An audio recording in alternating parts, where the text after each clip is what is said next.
What do you think about ASEAN governments and private sectors also to collaborate to create more inclusive and future-ready jobs for the youth in your country?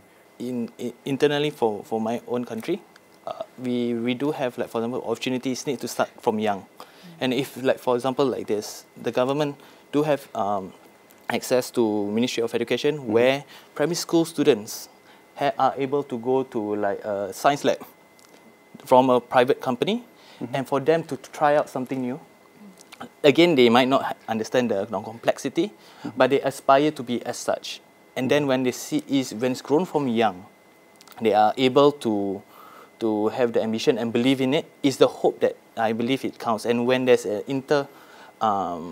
inter-ASEAN collaboration where, like, for example, a young student, I believe it always needs to start from young. A young student from Malaysia, for example, go to Laos, for example, to understand maybe agriculture. Maybe they do their coffee or what.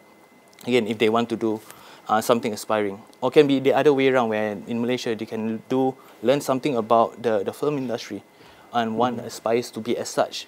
There is the opportunity. It needs to start from young, because that's how we change the next. And that's how I see both the private, because they are investing for the future, because I think private sector always think like 10, 20 years. So yeah, I think that's one of the areas they can look at.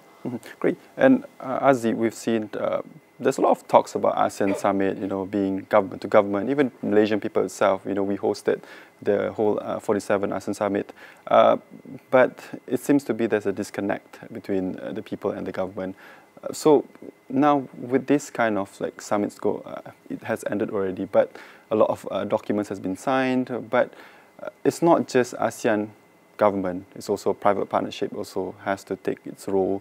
So how do you see this creates more economic benefits for the youth, maybe in Brunei or maybe in the region, the youth in the region? Yeah. To create more inclusive and future-ready job opportunities for young people, Asian governments and the private sector must collaborate through public-private partnership. This includes expanding technical and vocational education, like in short term also known as TVET, programs that aligns with the market needs, and incentivizing internship and apprenticeships, and promoting inclusive hiring, especially for the disadvantaged youth.